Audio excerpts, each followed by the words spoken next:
Deus seja louvado. Amém. Vamos continuar com os ensinamentos da Santa Palavra de Deus, esperando que Ele nos guie em todo o decorrer desse vídeo e que todos os que assistirem a esse vídeo possam ser ricamente abençoados com as suas bênçãos espirituais. Bem, Irmandade, hoje nós vamos falar sobre a salvação. Sobre a salvação que o Senhor nosso Deus prometeu desde o princípio da criação. E porque nós sabemos, nós que conhecemos a Santa Palavra de Deus, que Deus criou o homem e a mulher, colocou eles no jardim, deu uma ordem para eles, mas só que eles desobedeceram a ordenança de Deus. E com isso, gerou o pecado, gerou a morte. Eles foram expulsos do jardim. E desde então o Senhor Deus vem prometendo nas suas palavras a salvação para todos aqueles que estavam perdidos. Porque os homens se multiplicaram na face da terra. Existe uma multidão imensa na face da terra. Então, a iniquidade só aumentou também. E desde o princípio, Ele prometeu a sua salvação, a fim de resgatar o homem para junto de si, no caso, o nosso Deus, de ter novamente a comunhão entre Deus e os homens. Vamos começar aqui lendo algumas partes. Vamos aqui no primeiro livro de Moisés, chamado Gênesis, no capítulo 3, o título diz Tentação de Eva e Queda do Homem. Lemos com a ajuda e a força de Deus. Ora, a serpente era mais astuta que todas as animarias do campo que o Senhor Deus tinha feito. E esta disse à mulher: é assim que Deus disse? Não comereis de toda a árvore do jardim? E disse a mulher à serpente: do fruto das árvores do jardim comeremos, mas do fruto da árvore que está no meio do jardim, disse Deus: não comereis dele, nem nele tocareis, para que não morrais. Então a serpente disse à mulher: certamente não morrereis, porque Deus sabe que no dia em que dele comerdes se abrirão os vossos olhos, e sereis como Deus, sabendo o bem e o mal. E vendo a mulher que aquela árvore era boa para se comer, e agradável aos olhos, e árvore desejável para dar entendimento, tomou do seu fruto e comeu, e deu também a seu marido, e ele comeu com ela. Então foram abertos os olhos de ambos, e conheceram que estavam nus. E coseram folhas de figueira, e fizeram para si aventais. E ouviram a voz do Senhor Deus, que passeava no jardim pela viração do dia. E escondeu-se Adão e sua mulher da presença do Senhor Deus, entre as árvores do jardim. E chamou o Senhor Deus a Adão e disse-lhe: onde estás? Ele disse: ouvi a tua voz soar no jardim e temi, porque estava nu e escondi-me. E Deus disse: quem te mostrou que estavas nu?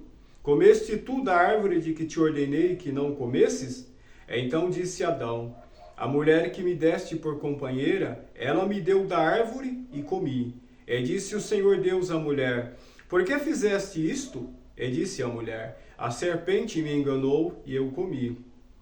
Então o Senhor Deus disse à serpente: porquanto fizeste isto, maldita serás mais que toda a besta, e mais que todos os animais do campo. Sobre o teu ventre andarás, e pó comerás todos os dias da tua vida.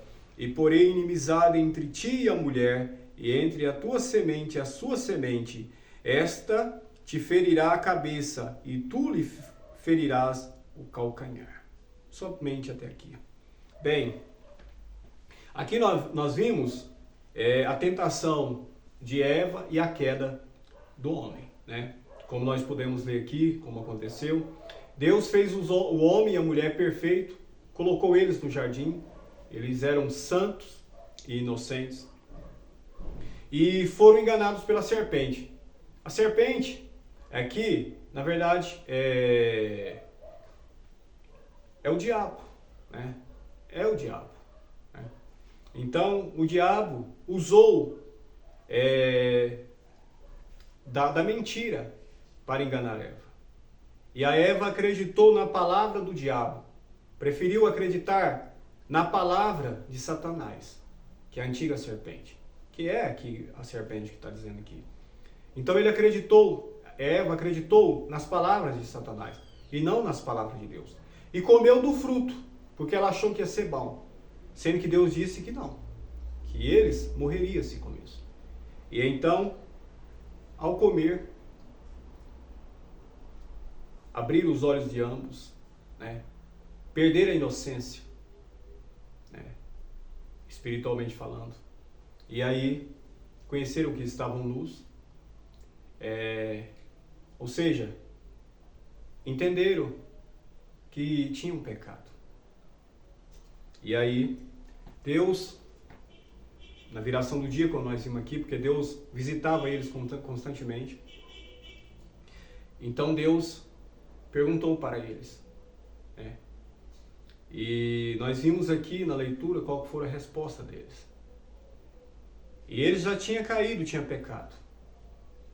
Nós sabemos o que aconteceu depois. Mas existe uma passagem aqui,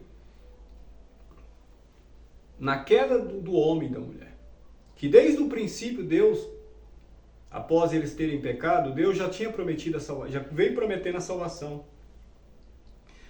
Quando ele diz: e porém inimizade entre ti e a mulher, e entre a tua semente e a sua semente, esta te ferirá a cabeça e tu lhe ferirás o calcanhar. Ele já estava prometendo a salvação. Quem é a mulher? É a igreja, né? E o diabo pode ter conseguido enganar Eva, e tem enganado muitos, né? É a parte que ele está ferindo o calcanhar, né? Tem tentado, tem desviado, influenciado negativamente com mentiras, com vaidades, com pratos, com ilusões, homens e mulheres. Tem enganado a muitos. Mas o Senhor vem prometendo a sua salvação quando ele diz: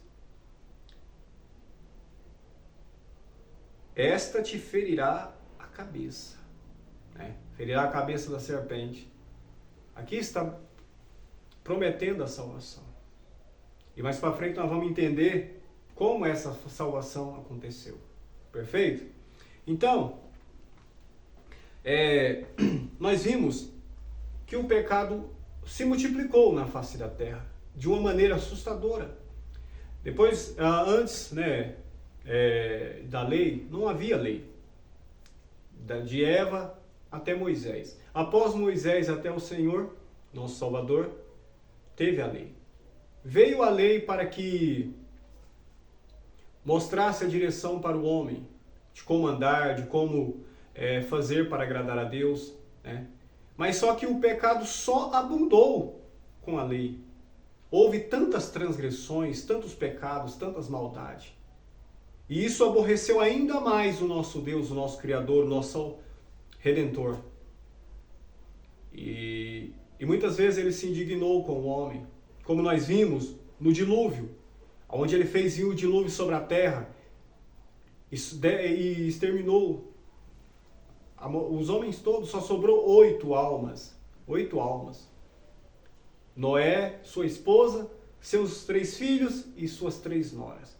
E dessas 8 almas, repovoou toda a terra novamente. E a iniquidade só aumentou. O Senhor sempre tentou fazer planos, não sempre veio fazendo planos de salvação para o homem. Ele prometeu não destruir o homem inteiramente como ele fez no dilúvio, mas sempre vem prometendo a salvação. Prometeu nos salmos, pelos profetas, e nós precisamos entender se essa salvação chegou. Vamos ler mais uma passagem aqui. Ela fica no livro de Isaías, no capítulo 1, do verso 11 ao 18. Lemos com a ajuda e a força de Deus. De que me serve a minha multidão de vossos sacrifícios, diz o Senhor? Já estou farto dos holocaustos de carneiros e da gordura de animais nédios, e não folgo com sangue de bezerros, nem de cordeiros, nem de bodes. Quando vindes para comparecerdes perante mim, quem requereu isto de vossas mãos? Que viesseis pisar os meus átrios? Não tragais mais ofertas de balde. O incenso é para mim abominação, e as luas novas, e os sábados, e a convocação das congregações. Não posso suportar iniquidade, nem mesmo ajuntamento solene. As vossas luas novas e as vossas solenidades as aborrece a minha alma. Já me são pesadas, já estou cansado de as sofrer. Pelo que quando estendeis as vossas mãos, escondo de vós os meus olhos. Sim, quando multiplicais as vossas orações, não as ouço, porque as vossas mãos estão cheias de sangue. Lavai-vos, purificai-vos, tirai a maldade de vossos atos de diante dos meus olhos, cessai de fazer mal. Aprendei a fazer bem, praticai o que é reto, ajudai o oprimido, fazei justiça ao órfão, tratai da causa das viúvas. Vinde então e argui-me, diz o Senhor, ainda que os vossos pecados sejam como a escarlata, eles se tornarão brancos como a neve, ainda que sejam vermelhos como o carmesim, se tornarão como a branca lã. Glória ao nome santo do Senhor. Então é isso. O que nos afasta de Deus, porque muitos podem pensar, Deus pode perdoar, e Ele perdoa. Ele sempre tem perdoado o ser humano, o homem e a mulher. E o homem sempre tem se corrompido, a cada dia mais. A gente vê na palavra de Deus que está escrito, por se multiplicar a iniquidade, o amor de muitos se esfriará. A iniquidade é excesso de pecado, de erro, coisas iníquas, praticada constantemente, muitas e milhares de vezes, por muita gente. Então, Deus não pode suportar a iniquidade. Ele não suporta a iniquidade, a maldade. Então, é por isso que vem as maldições sobre os homens, a morte, as doenças, a enfermidade, tudo que não presta é decorrência do pecado, da maldade que o ser humano faz. E para estar diante de Deus, tem que fazer o bem. Deus é um fogo consumidor. E os homens só não é destruído inteiramente na presença de Deus por causa da sua misericórdia, da sua benignidade, do seu amor, da sua caridade. Porque Deus é um fogo consumidor. E então Ele está dando tempo, Ele está dando chance para o homem se arrepender das suas maldades, das suas iniquidades, a fim de não serem destruídos. Porque vai chegar um dia que a ira de Deus vai descer sobre a terra. E nesse dia tudo cessará. Então, antes que isso aconteça, Ele vem prometendo, dando uma chance para todos alcançar a salvação. E aqui nas suas palavras Ele vem prometendo a salvação. Vamos ler mais uma parte que fica aqui na primeira epístola do apóstolo Pedro. Primeira epístola do apóstolo Pedro, capítulo 1, verso 15 e 16. Lemos com a ajuda e a força de Deus. Primeira epístola universal do apóstolo Pedro, no capítulo 1, verso 15 e 16. Mas, como é santo aquele que vos chamou, sede vós também santos em toda a vossa maneira de viver, porque escrito está, sede santos, porque eu sou santo. Glória a Deus. Então, esse é o motivo pelo qual nós estamos, muitas das vezes os homens estão afastados de Deus, longe da comunhão de Deus, porque Deus é santo. E os homens estão praticando iniquidade e maldade. Tudo que é sujeira, que aborrece a Deus. É por isso que não tem como Deus ter comunhão com essas pessoas. Mas Ele vem prometendo a salvação na sua palavra. Desde o princípio. O homem e a mulher caiu. ele prometeu salvação. O homem e a mulher que se corrompeu, ele prometeu a salvação.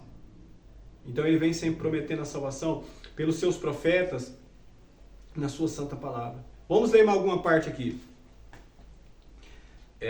No livro de Isaías,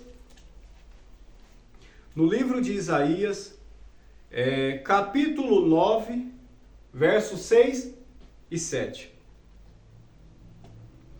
Porque um menino nos nasceu, um filho se nos deu, e o principado está sobre os seus ombros, e o seu nome será Maravilhoso, Conselheiro, Deus Forte, Pai da Eternidade, Príncipe da Paz.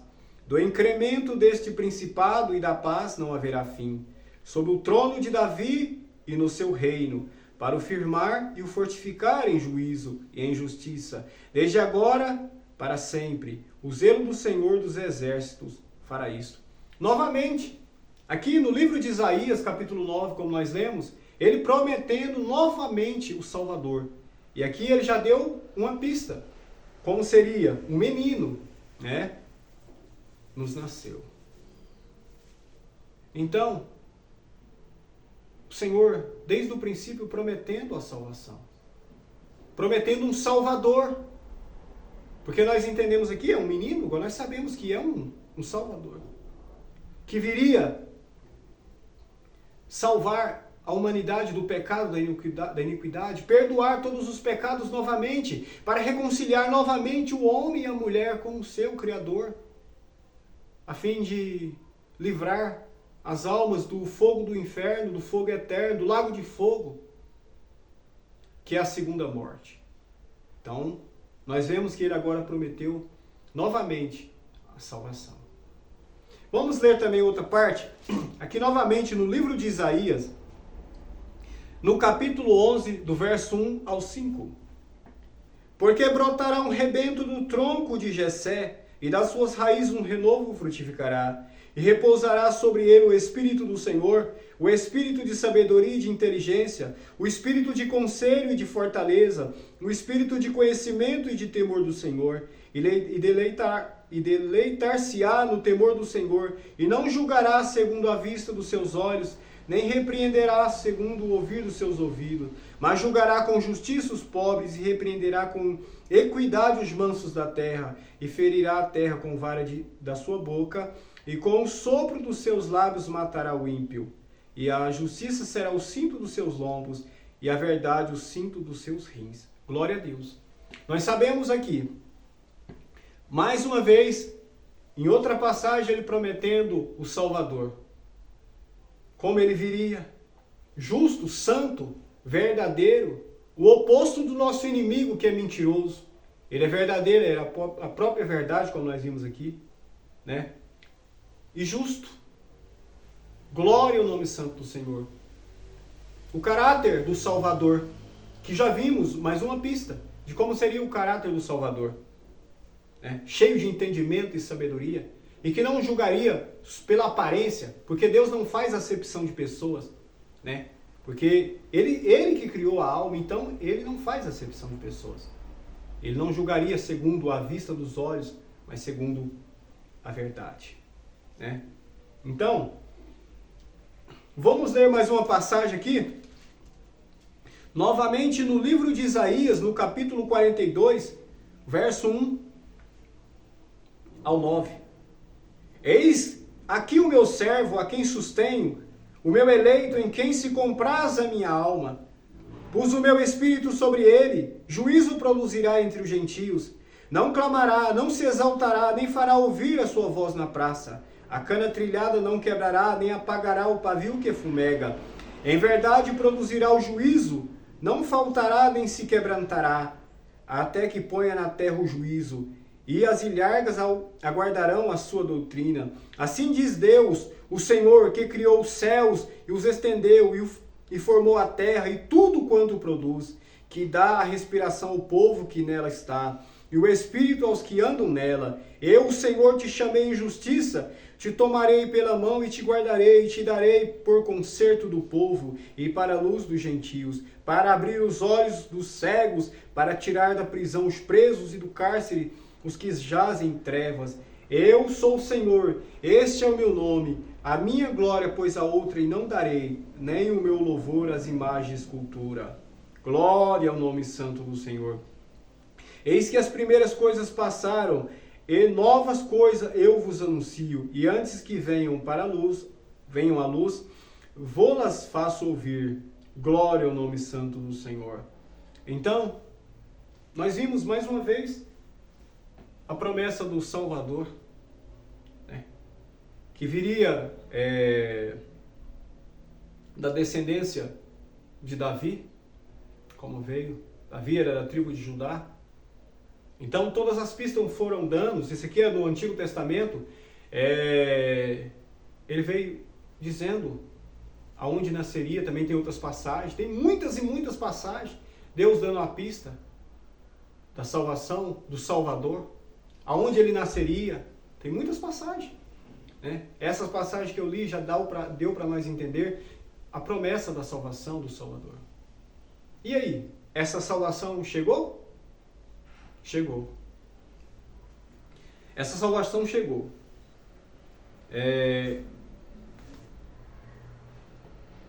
Ele veio, nasceu em Belém da Judéia, lá em Israel, aproximadamente mais de 2000 anos atrás. E recebeu o nome de Jesus Cristo, nasceu de uma virgem, pelo poder de Deus, o Espírito Santo. O próprio Filho de Deus. Ele veio, o próprio Filho de Deus. Se fez carne,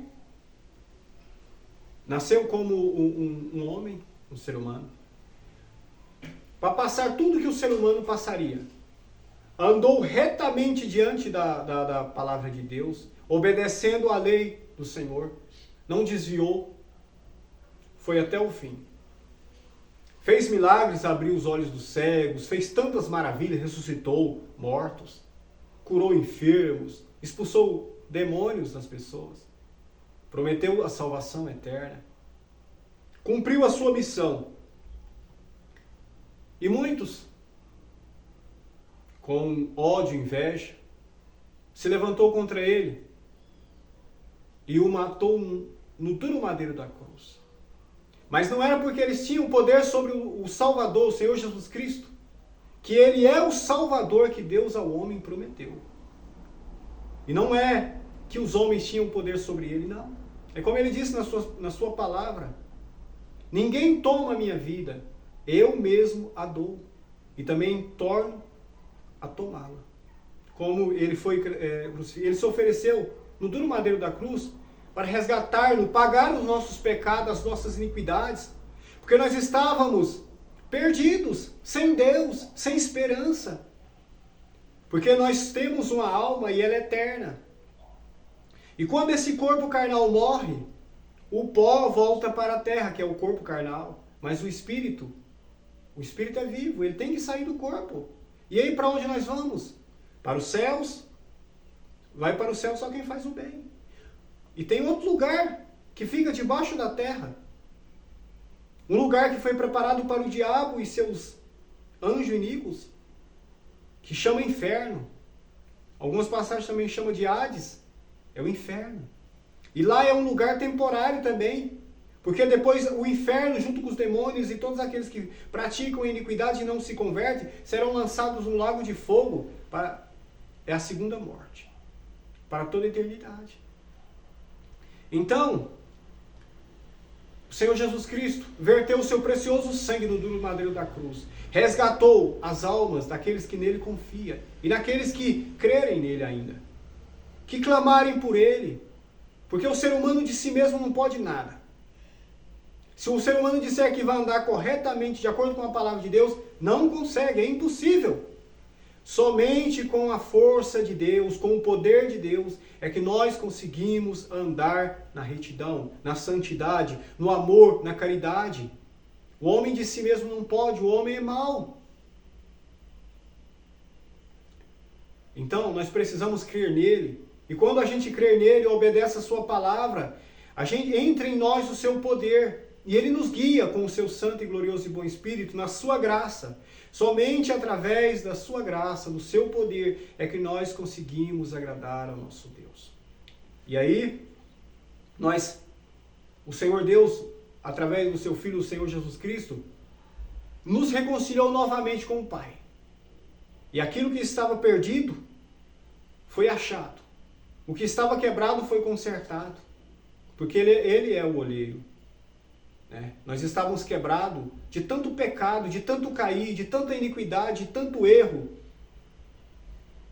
E Ele nos consertou com o seu amor. Ele nos amou até o fim, não desviou. Obedeceu o Pai, anda em retidão até o fim. Para nos dar o exemplo da obediência, do amor. Mostrando-nos que nós devemos ser sempre dependentes do nosso Deus. Que nós somos dependentes. Ele veio nos mostrando que nós somos dependentes. Nós precisamos do ar para respirar, quem dá é Ele. Nós precisamos de água para beber, para vivermos, o alimento também, quem dá é Ele.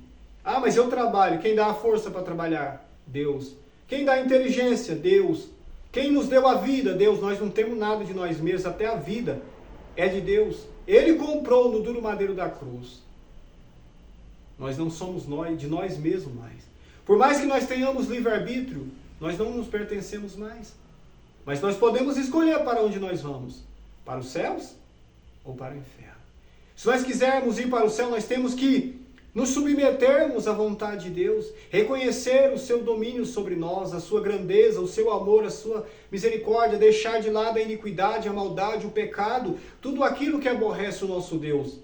E pedir que Ele nos dê força para que nós possamos andar de acordo com a sua palavra, a sua vontade, que é o amor, a justiça, a verdade, né? Seguir a paz, praticar o que é reto, praticar o que é justo. Não é ficar só de braços cruzados, porque os mandamentos do Senhor, ele está dividido em deixar de fazer e em fazer. Muitas pessoas falam, eu não vou matar, não vou roubar, não tal, estou fazendo. Não é só isso. Porque tem a parte que temos que fazer. O que é amar o próximo? Amar a Deus. Isso implica ação. Isso implica justiça. Como está escrito, fazer justiça ao órfão, né? E muito mais. Então implica ação, implica movimento, implica obra. Não é ficar de braços cruzados. O Senhor nos chamou para sermos santos, como Ele é santo. E só assim nós podemos parar diante dele. O ser humano, todos os seres humanos da face da terra, só conseguem ficar de pé, só estão de pé, materialmente falando, pela misericórdia de Deus. Todos os seres humanos da terra só estão de pé pela misericórdia de Deus. Quem conhece Deus sabe do que eu estou dizendo. Deus é um fogo consumidor. Nenhum ser humano é capaz de parar na presença de Deus se não for pela misericórdia de Deus. Não existe ser humano capaz de ficar diante de Deus. A terra pertence a Deus, tudo pertence a Ele. O ser humano só está vivo e de pé pela misericórdia de Deus. Quando a sua ira descer sobre a terra, a sua misericórdia cessar e a sua ira descer sobre a terra, nenhum homem parará diante dele dos que ficarem. Porque os que alcançou a misericórdia estarão junto com ele nos céus. E aqueles que não aceitaram a sua misericórdia, o seu amor, não pararão diante da misericórdia de Deus. E há só um lugar para onde irão, o lago de fogo. E há tempo. Quem praticava a iniquidade, deixa de praticar. Quem praticava o mal, deixa de praticar. Ah, mas será que ainda há oportunidade? Deixa de praticar o mal. E deixa que Deus no futuro julgue. Né? Pare agora. Eu me prostituo, eu fornico, eu adultero. Até aqui, para. Tem vida? Para. Se enquanto está vivo, há possibilidade de salvação, há esperança. E então, deixa de praticar a iniquidade, começa a praticar a justiça, começa a fazer o bem. Não precisa roubar, não precisa matar, não precisa adulterar, né? Faz o que é certo. Pratica a justiça, pratica o amor, pratica a verdade. E é assim que vai agradando a Deus. Então, irmandade, essa é a palavra de Deus de hoje. Na sua palavra está escrito sobre a salvação. A salvação veio, é o nosso Salvador, Jesus Cristo. Esse é o Salvador que o nosso Deus prometeu.